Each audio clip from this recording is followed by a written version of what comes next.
자, 이번엔 우리 이제 4절 유통 경로 및 이제 구조에 대해서 알아보도록 하겠습니다. 자, 이 부분도 역시 시험에 이제 많이 나오는 부분이고요. 작년까지 2015년이나 또는 이제 올해 2016년 또는 이제 내년에도 상당히 많이 나오는 부분입니다. 그렇기 때문에 좀 주의 깊게 보셔야 될 것 같습니다. 자, 말씀드리겠습니다.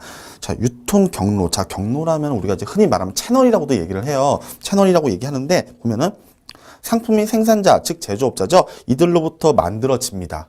그렇죠? 그래서 중간상들을 거치게 되겠죠.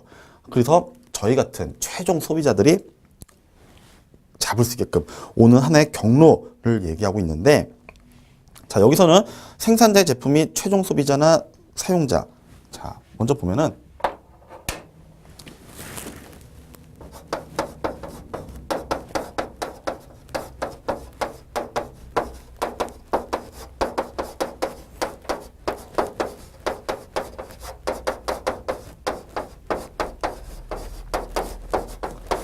자, 이것이 일반적인 유통 경로라고 저희가 지난 시간에 말씀을 드렸는데, 자, 요렇게 이제 가는 거예요. 이 흐름이 있는데, 자, 이 흐름에서 발생할 수 있는 게 바로 소유권의 이전이다라고 말씀을 드렸죠. 자, 여기서 발생할 수 있는 어떤 최종 소비자나 사용자한테 전달될 때까지의 마케팅 활동, 즉 마케팅 활동이라는 건 이들이 수송, 보관, 그리고 맨 마지막에 프로모션, 홍보를 하게 되겠죠. 자, 이런 것들을 수행하게 되는데 여기에 해당되는 게 바로 이제 생산, 운송, 뭐 보관, 뭐 시장 금융 또는 시장 정보 이런 것들이 있어요. 그래서 이들을 연결하는 하나의 축이 됩니다. 자, 그래서 유통 경로의 유용성에서는 보면은 첫 번째 교환 과정이 촉진된다라고 했는데 시장 경제가 상당히 복잡해집니다. 그럼 당연히 거기에 따라서 교환, 어떤 제품을 사면서 지폐를 주겠죠. 이런 것들도 역시 복잡해집니다. 그래서 이러한 교환 과정에서 거래수를 감소시키고 거래를 촉진시키는 역할을 합니다. 자, 아무래도 일단 복잡해지면 많이 불리하게 되겠죠. 자, 그리고 제품 구색의 불일치를 완화시킨다. 자, 제품 구색이라는 건 소비자 입장에서 봤을 때, 아, 어떠한 제품이 종류가 이거밖에 없어? 라는 거예요.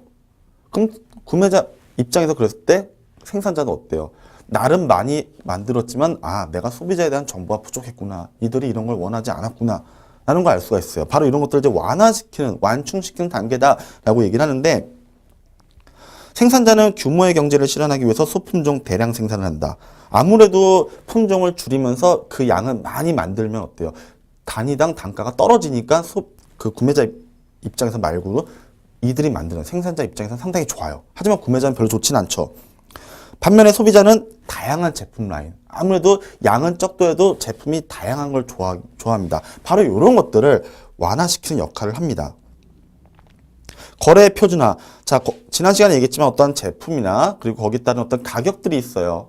뭐 대형, 중형, 수형에 의해서 가격들도 나오는데 이런 것들이 다 일반화되어 있고 지불 조건들 또는 제공하는 서비스 등 이런 것들을 표준화시킵니다. 그래서 아무래도 거래를 용이하게 해주는 거죠. 어떤 제품이 다른 데 가서 너무 지나치게 비싸고 어떤 지역은 너무 지나치게 낮으면 어떻게 돼요? 아무래도 일반화시키기가 어렵게 되는 거죠. 바로 그런 걸 얘기하고 있습니다. 자, 그리고 생산과 소비를 연결시킵니다. 자, 생산자가 제품 만들고 소비자가 제품을 사는 거죠. 자, 연결. 여기에 발생할 수 있는 어떤 여기 책에 뭐라고 돼 있죠? 지리적, 어떤 공간이죠. 그리고 시간적. 지난 시간에 얘기했지만 어떤 시간적인 불일치, 공간적인 불일치를 모두 해결해 주는 거예요. 그런 것들 얘기하고 있고요. 다섯 번째, 고객 서비스를 제공한다. 자, 예전에는 제품을 사면 그만이었지만은 지금은 어때요? 자, 제품이란 거는 우리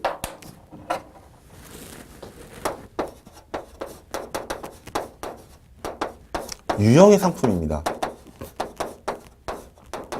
근데 여기 따른 서비스는 뭐예요?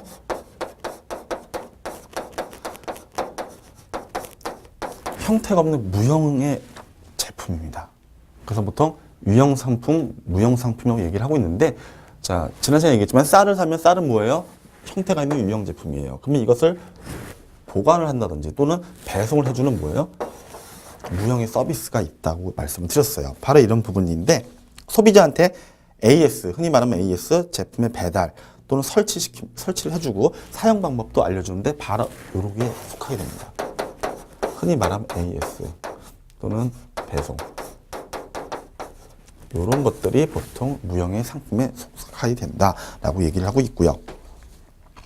정보를 제공한다라고 되어 있는데 상품의 판매뿐만 아니라 자 예전 같은 경우는 단순히 어떤 제품이다라고 광고를 했지만 지금 같은 경우는 그 제품에 대한 광고도 하는데 거기에 따라서 어때요? 아 이런 제품은 이렇게 또 쓰인다. 그리고 언제 때 특히 많이 쓰인다. 어떤 시점 같은 것 또는 공간적인 측면들도 많이 부각을 시켜서 정보를 주는 거예요. 단순히 물건만 파는 게 아니라 보이지 않는 서비스 제공을 해준다. 그러면 소비자 입장에서는 당연히 거기에 따른 신뢰도가 높아지게 된다. 그것을 얘기하고 있는 거죠. 그리고 마지막 7번째가 쇼핑의 즐거움. 자, 옛날 같은 경우는 생산자가 있고 소비자가 있는데 소비자가 만약에 고등어를 산다. 자, 고등어를 산다고 해서 내가 바다까지 가서 살 수는 없는 거예요. 우리가 어때요? 지금 가면 마트라는 게 있어요. 마트에 가면 어때요? 뭐 생선도 있고 쌀도 있고 과자도 있고 여러 가지 의식주에 관련된 것들이 상당히 많습니다. 문화, 레저도 있고요. 즉 소비자가 멀리 가지 않더라도 내가 고등어를 사러 간다. 마트에 간다. 근데 내가 고등어만 딱 사는 게 아니야. 고등어보다 뭐 세탁기도 눈에 들어올 수 있고요. 냉장고, TV, 컴퓨터 이런 것들을 모두 볼 수 있어요. 즉 유통이 좀 더 발달하면서 쇼핑에 대한 즐거움들도 많이 제공을 하고 있다라고 얘기를 하고 있습니다. 자, 다음 보면은 유통 경로의 유형이 나와 있는데, 자, 첫 번째 소비자 유통 경로라고 되어 있어요. 우리가 주로 다루는 게 소비자 유통 경로입니다. 자, 맨 위에 보면은 여기 써놨죠? 생산자, 도매상, 소매상, 소비자. 이게 아주 일반적인 채널이에요.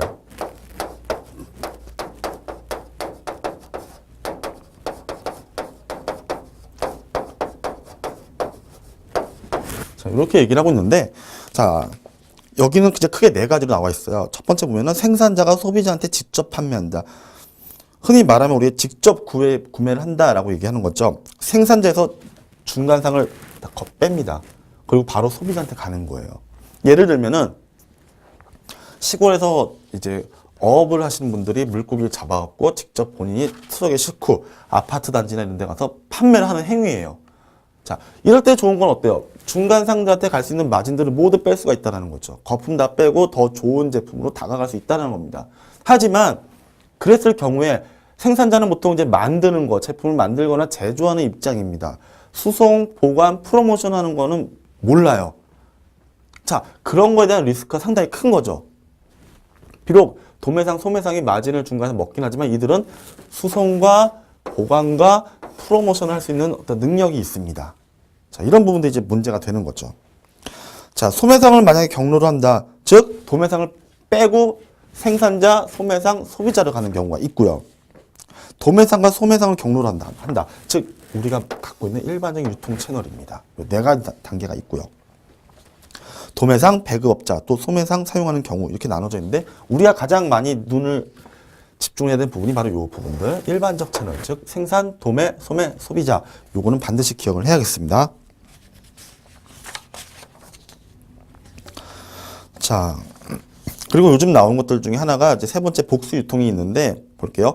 동일한 상품에 대해서 두 개 이상의 경로를 동시에 활용한다. 자, 동시에 활용하게 되면 좋은 게 아무래도 판매 범위가 넓어집니다. 즉, 소비자가 제품에 대해서 인식을 할 수 있는 것들이 기회가 많아져. 자, 그런 것들이 있지만은 단점으로 봤을 때는 채널들이 많아짐으로써 되게 복잡해지잖아. 특히 그쵸? 또한 경로 간의 갈등. 자, 경로 간 갈등.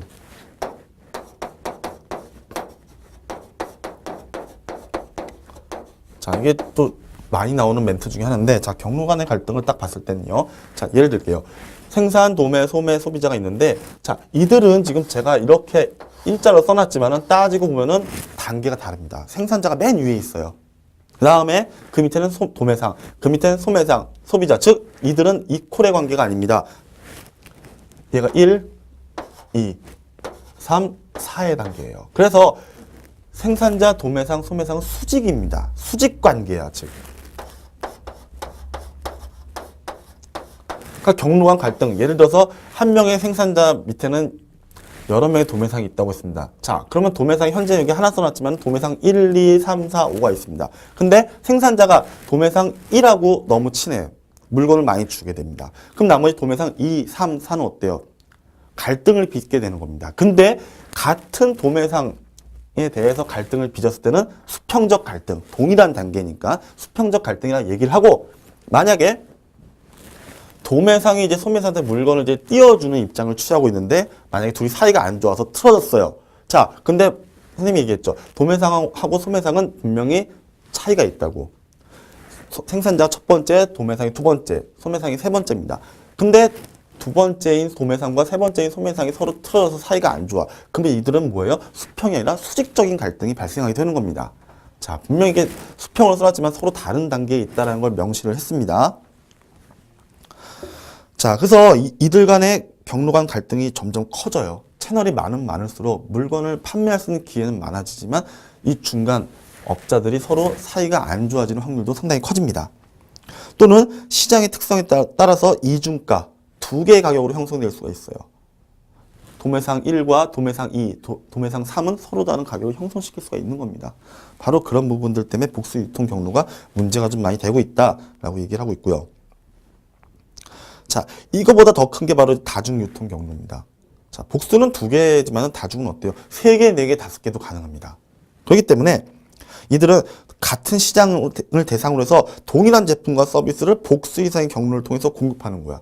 역시 복수의 유통 경로에 비해서는 어때요? 여러 가지 유통 채널을 이용하니까 소비자의 욕구를 반영할 수는 있어요. 그러니까 소비자 입장에서 정말 환영할 만한 일이죠.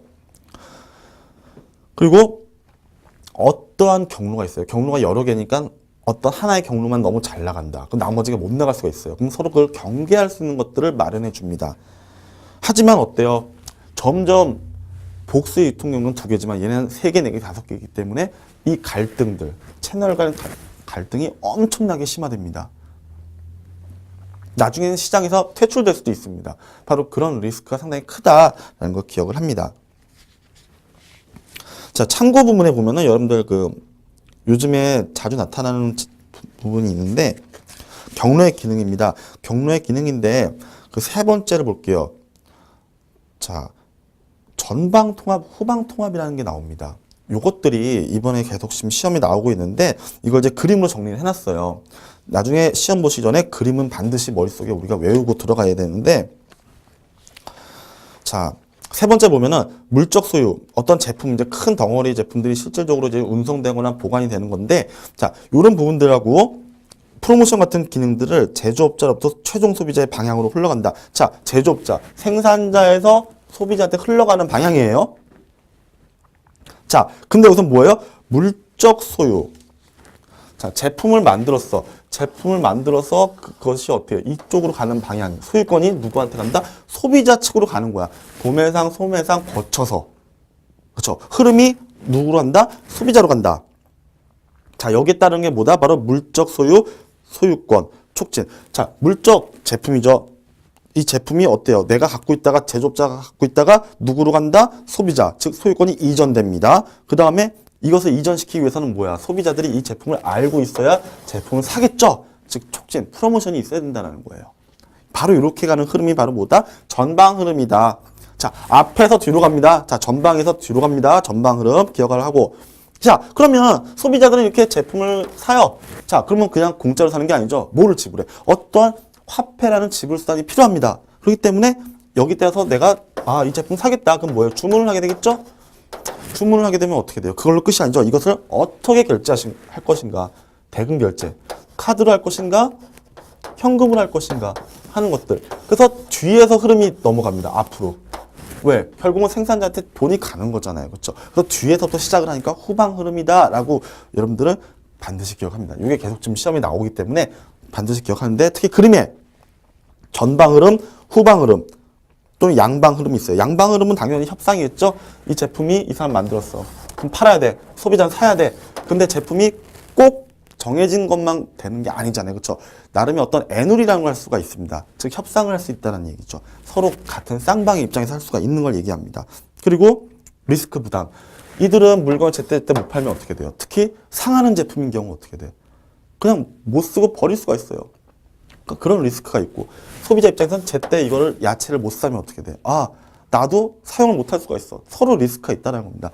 서로 간에 협상을 하면서 이퀄의 관계를 유지하는 게 바로 양방 흐름이다. 근데 시험에서는 많이 나오는 게 전방 흐름에 속하는 거하고 후방 흐름에 속하는 걸 고르는 문제가 나와요. 지금 계속 나오고 있으니까는 반드시 이 요소가 무엇인지를 구분을 해서 진행을 해야겠습니다. 자, 누가 주도권을 쥐고 있느냐? 생산자에서 시작이냐? 소비자에서 시작이냐? 이렇게 시작을 한다. 그럼 앞에서 하는 거니까 전방. 자, 제품 산다. 그럼 뭔가 내가 화폐를 지불해야 되죠? 뒤에서 가는 거죠. 후방. 이렇게 구분하면 쉬울 겁니다. 자, 이거 반드시 알아두도록 하겠습니다. 그 다음 4번 보면은 경로의 조직이 나오는데 수직적 마케팅 시스템, 자, VMS라고 흔히 얘기를 하고 있습니다. 한번 볼게요. 자, 수직적 마케팅은 상품이 제조업자에게서 소비자한테 이전되는 과정에, 자, 생산자에서 소비자로 이전되는 과정입니다. 이때 수직적인 유통 단계를 전문적으로 관리한다. 자, 수직적. 얘네는 수직이에요. 얘는 원래 위에서 아래로 가는 걸 이렇게 편의하게 해놨는데 요렇게 수직상입니다. 이때 이러한 단계를 전문적으로 관리한다. 도매상, 소매상, 생산자 요 넘어가는 단계들을 관리하는 거예요. 자, 근데 여기서 가장 대표적인 게 프랜차이즈 시스템이다 라고 했는데, 자, 프랜차이즈. 자, 그림을 보면 나와 있죠. 자, 프랜차이즈 어떻습니까? 우리가 흔히 말한 프랜차이즈라는 거는 어떠한 그 상표나 상호를 개발한 사람이 있습니다. 그렇죠? 그럼 그 사람들이 자신들의 상표 상호를 쓰고자 하는 사람들이 있을 거예요. 그렇죠? 중간상들이 있기 때문에 이들로부터 뭐예요? 로열티를 받습니다. 상품 허가권을 받는 거죠. 그렇죠? 받고 돈을 지불합니다. 근데 이들은 뭐예요? 서로 원래대로 얘기하면은 이들은 평등한 관계여야만 하지만 일반적으로 어때요? 대부분 다 수직 관계입니다. 프랜차이저와 프랜차이지가 되는 거죠. 프랜차이저는 이 상호를 개발한 사람, 그리고 프랜차이지는 이것을 갖다 쓰는 사람이에요.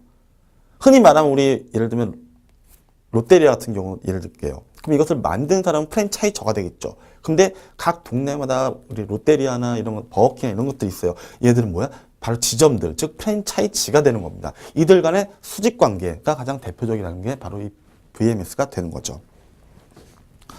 자, 이 VMS가 나온 배경을 보면은 대량 생산에 의한 대량 판매 요청. 자, 프랜차이즈가 가장 대표적이라고 했는데 여러분들도 아마 다 대부분 경험을 해보셨을 텐데 프랜차이즈는 어떻습니까? 제품이 적게 팔리진 않습니다. 한 번에 대량으로 햄버거다 그러면 빵도 수백 개, 수천 개, 고기도 수천 개, 야채도 많은 분량의 내용들이 오게 됩니다. 자, 그럼 어떻게 돼요? 단가당 제품가가 떨어지게 되겠죠. 즉 규모의 경제가 일어나게 됩니다. 그러니까는 공급자 입장에서 참 좋은 거예요. 대량으로 구매하니까 아무래도 소비도 대량으로 이루어지고 이거 하나 구매할 때 1,000원이지만 이것을 만약 수천 개, 수만 개를 구매한다. 그러면 이게 900원, 800원 떨어질 수 있다는 얘기잖아요. 그렇죠? 자, 이런 요청이 있었고 가격 안정의 필요성 그리고 유통비가 절감된다. 자, 프랜차이즈 같은 경우는 자기들이 다 지원을 해줘요. 로열티를 받는 대신 다 지원을 해줍니다. 그러니까는 프랜차이즈 입장에서는 중간에 마진들이 많이 없어지게 되는 거죠. 다 포함도 되고요. 자, 그리고 경쟁자에 대한 효과적인 대응. 아무래도 본사에서 어때요? 다 광고해주죠. 돈만 내면 다 광고해줘요. 그리고 경영 기술도 전도해줘요. 참 편합니다. 그리고 기업의 상품 이미지가 이미 제고가 돼 있다. 이미 사람들의 머릿속에는 어떤 브랜드 패스트푸드점 다 기억이 있어요. 그러니까 내가 따로 광고할 필요가 없다라는 얘기죠. 당연히 목표 이익의 확보가 가능하고 그 경로 내에서 지배력 획득이 가능하다. 아무래도 일반 개인 이름으로 걸고 하는 햄버거 집에 비해서 어때요? 이런 프랜차이즈들은 조금 더 우위에 있다라고 얘기할 수가 있는 겁니다. 그래서 이제 구분해서 보면은 자, 기업형, 계약형, 관령이 있다. 자, 근데 요즘에 관령의 문제가 많이 나오고 있는데 한번 볼게요. 자, 기업형. 자, 경로상의 한 구성원이 다음 단계 경로 구성원을 소유에 의해서 지배한다. 자, 예를 들면 한 구성원이 있어요. 이 경로상에서 한 구성원이 있는데 다음 단계 경로 구성원을 자기가 소유하고 있는 것. 즉 생산자, 도매상, 소매상 이게 다 한 사람의 소유가 되는 거예요. 그렇죠? 그래서 예를 들면 대기업 같은 경우 그렇죠. 자, 이들은 딱 인적 자원과 물적 자원이 충분하니까 외주나 아웃소싱을 하지 않습니다. 다 자기들이 자체 채널을 보유하고 있는 거야. 예를 들면 무슨 대기업 이름을 건 택배회사들 보면 어떻습니까? 다 중간상들 다 자기들이 갖고 있어요. 차도 갖고 있어요. 그것만 따로 택배만 해주는 게 아니라 그 대기업, 뭐 삼성이나 또는 뭐 현대나 이런 데 보면 어때요? 다 자기들의 택배 채널을 갖고 있는 거예요. 그렇죠? 바로 그런 게 바로 기업형이다. 자, 계약형은 수직적 마케팅 중에서 가장 일반적인 형태인데 경로상에 서로 상이한 단계에 있는 독립적인 유통기관들이 서로 상호적 경제적인 이익을 달성한다. 자, 즉 도매상, 소매상 이런 것들이 서로 다 다른 거예요. 그 일일이 다 계약을 해요. 그렇죠? 계약을 하는 겁니다. 한 사람의 밑에 있는 기업형처럼 다 포함하고 있는 게 아니라 상황에 따라서 각각의 업체하고 따로 계약을 하는 거예요. 근데 이것들이 가장 일반화돼 있죠. 즉 기업형 같은 경우는 주로 대기업 위주이기 때문에 많지는 않아요. 자, 그리고 요즘에 이제 시험에 나오는 게 바로 관리형입니다. 자, 경로의 리더에 의해서 생산 및 유통 단계가 통합된다. 자, 봤을 때 일반 경로 구성원들은 서로 상이한 목표를 갖고 있다. 자, 생산자는 생각하는 거, 그리고 도매상이 생각하는 거, 소매상이 생각하는 거 서로 달라. 목표가 서로 다릅니다. 자, 이것을 조정하고 통제하는 건 당연히 어려워요. 그렇죠? 이때 같은 자본이거나 또는 어떤 일반화되어 있거나 만약에 어떤 계약이 없다 하더라도 판매망, 즉 우리 제품을 판매할 수 있는 그 시장이 넓거나 그러니까 시장 점유율을 높일 수 있는 부분이거나 또는 제조업자나 유통업자가 경로 리더가 되거나 이들이 이 경로에서 칼을 쥐고 있거나 또는 경로 구성원들을 지배하는 형태. 물론 기업형은 아니지만은 나름대로 이 채널 안에서는 힘을 발휘할 수 있는, 즉 파워를 가지고 있는 그런 사람들을 얘기하고 있는 거죠. 자, 이런 경우 장단점을 보면은 당연히 유통 비용의 절감이 가능해요. 그렇죠? 특히 기업형 같은 경우는 어때요? 자기들이 다 갖고 있기 때문에 중간에 마진이 따로 나가진 않아요. 근데 계약형 같은 경우는 문제가 될 수 있는 게 일일이 계약을 외부에서 하는 거기 때문에 중간 비용들이 나갈 수가 있다는 게 좀 약간 문제가 되긴 합니다. 하지만 이제 이것을 관리하기 위해서 관리비가 많이 들어가게 되는 거죠. 특히 기업형 같은 경우는 모든 채널 다 움켜쥐고 있기 때문에 통제가 가능하다는 장점이 있지만 이것들을 유지하기 위해서는 많은 비용을 필요로 한다라는 걸 얘기할 수 있고요. 이에 반해서 수평적을 볼게요. 자, 흔히 말하면 이제 공생적 마케팅 시스템인데, 자, 요거는 공생 마케팅의 개념하고 같이 나오면서 상당히 중요합니다.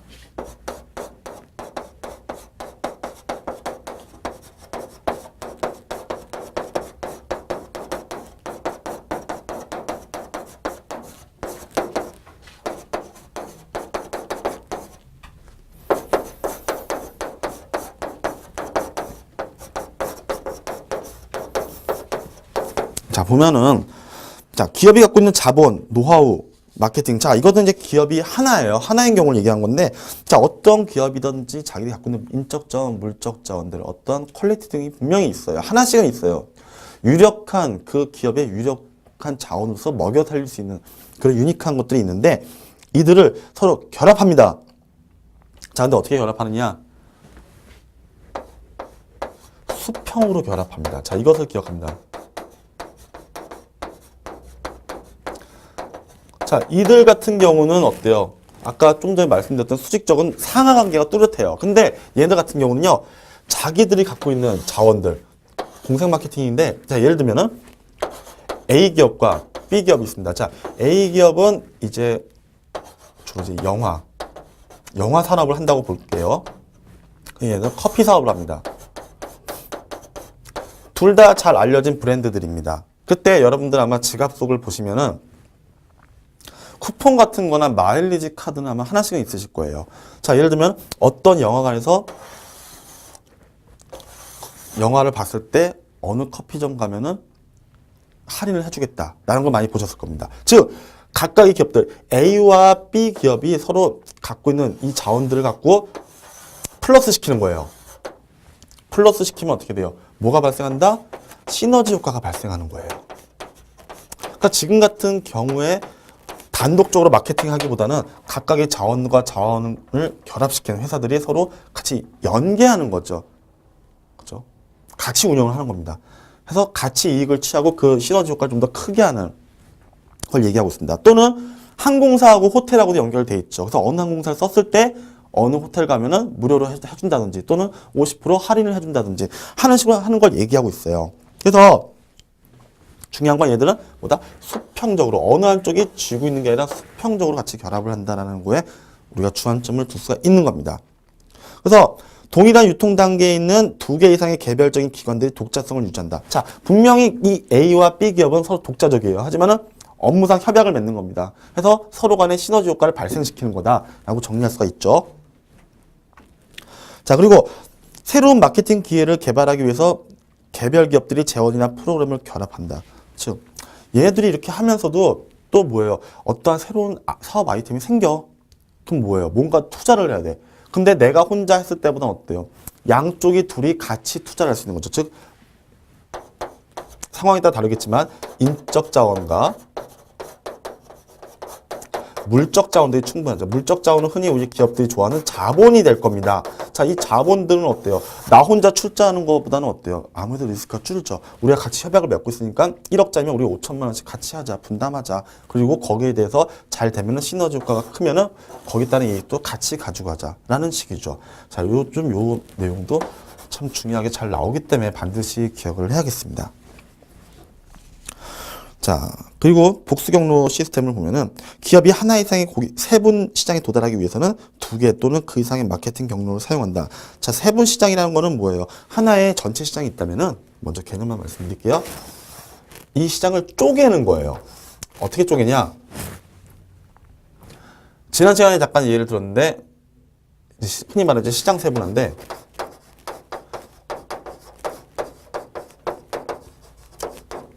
우유가 있어요. 옛날 같은 경우는 우유가 흰 우유밖에 없었습니다. 근데 지금은 어떻습니까? 우유가 소비자들의 니즈에 따라서 되게 다양해집니다. 뭐 흰 우유는 당연히 제외하고요. 딸기 우유, 바나나, 초코, 커피 이렇게 나누는 거예요. 그냥 나누는 게 아니라 미리 사전에 조사를 했겠죠. 그래서 시장을 하나의 전체 시장을 소비자들의 욕구에 맞게 나눠 버리는 결과를 얘기를 해요. 바로 이 시장 세분화인데, 자, 이렇게 고객을 세분화된 시장에 도달시키기 위해서 2개 또는 그 이상의 채널을 이용한다. 이 채널만 쓰는 게 아닙니다. 생산자에서 소매상 그리고 소비자로 가는 채널, 아니면 생산자에서 도매상 소비자로 가는 채널, 이런 식으로 나누는 거예요. 자, 이번에는 유통 경로의 믹스를 볼게요. 자, 근데 이 경로를 결정할 때 고려사항을 보면은, 자, 첫 번째 기업의 목표에서는 계량적인 목표. 아무래도 기업은 이익을 낼 수밖에 없는 존재입니다. 그렇기 때문에 계량적인 목표는 일단 판매를 증대시켜야 됩니다. 당연히 판매 증대시켜야 되고요. 여기에는 물론 여러 가지 프로모션이 있습니다. 그건 3과목 때 다룰 것이고요. 판매를 증대를 시키고, 그리고 당연히 이로 인해서 이익이 많이 발생돼야 됩니다.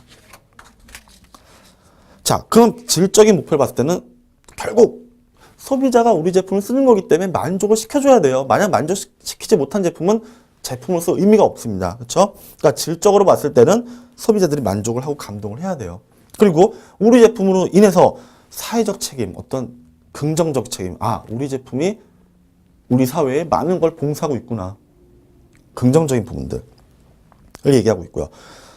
고려사항으로 봤을 때는 기업의 특성에서는 이제 기업이 갖고 있는 기본적인 인적 자원, 물적 자원 또는 재무적 자원, 즉 돈이죠, 돈. 이런 부분들이 있고요. 제품은 얼마나 표준화가 되어 있냐, 일반화가 되어 있냐 이거죠. 제품이 들쭉날쭉하면 안 되니까 뭐 예를 들면 자동차면 뭐 대형, 중형, 소형 하듯이 나눠져 있어야 되고요. 기술적인 복잡성, 자, 얼마나 많은 부품이 들어가거나 설계가 필요한 거냐, 아니면 단순한 거냐. 그리고 또 제품의 가격이 중요하죠. 그리고 이것이 너무 무겁냐 또는 가볍냐, 보통이냐 하는 부분들도 있어야 됩니다. 그 중간상의 특성, 자, 중간상은 흔히 말하면 이런 사람들, 도매상, 소매상들입니다. 자, 이런 사람들의 장단점이 있을 거예요. 지난 시간에 얘기했지만 동매상 같은 경우는 일반적으로 봤을 때는 많은 양을 흡수할 수가 있어요. 운송과 보관이 가능합니다. 그 이들은 재가공을 해서 다시 되팔 수가 있어요. 근데 소매상은 어때요? 수송과 보관은 하지만 어떻다? 소량이에요. 그래서 이들 같은 경우는 만약 물건을 팔다가 떨어지면 생산자한테 바로 하는 게 아닙니다. 자신들한테 물건을 주고 있는 도매상한테 먼저 연락을 취하게 되는 형태를 가지고 있습니다. 자, 경쟁적인 특성에서는 유통경로 미스, 흔히 말하는 이제 4P가 되겠죠. 4P가 나오게 될 것이고요. 환경적인 거는 우리 마케팅에서 말하는 어떠한 경영의 외부 환경이 있습니다. 자, 외부 환경 잠깐 말씀을 드리면요.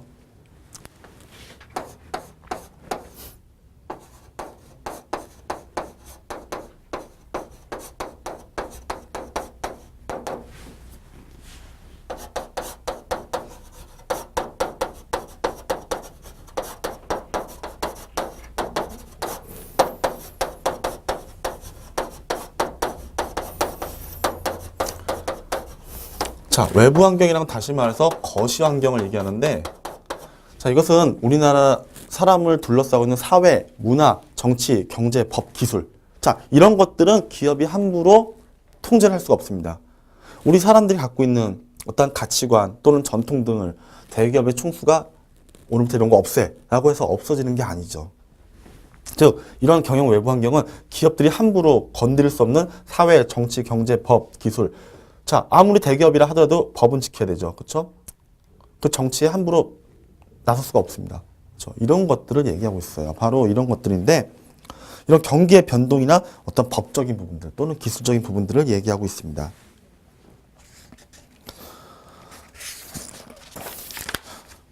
자, 그리고 유통 경로의 단계별 결정이 있는데, 이제 범위 결정이라고 해서 다른 말로 하면 이제 유통 커버리지 전략입니다.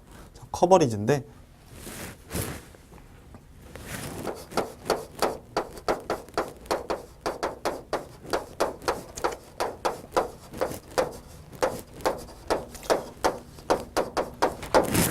자, 이들은 보면은 이제 우리가 만약에 어떤 제품을 만들었을 때 이것을 어떻게 유통을 하고 어떻게 소비자한테 다가가고 그리고 시장에서 어떻게 우리가 제품을 판로를 구축할 수 있는지, 그리고 여기에 따르는 중간상들이 있어요. 뭐 예를 들면 도매상도 있고요, 소매상도 있고요. 이들을 어떻게 활용해서 우리가 시장에 진입할 것이냐를 논하는 단계입니다. 자, 그 부분에 대해서는 다음 시간에 다루도록 하겠습니다.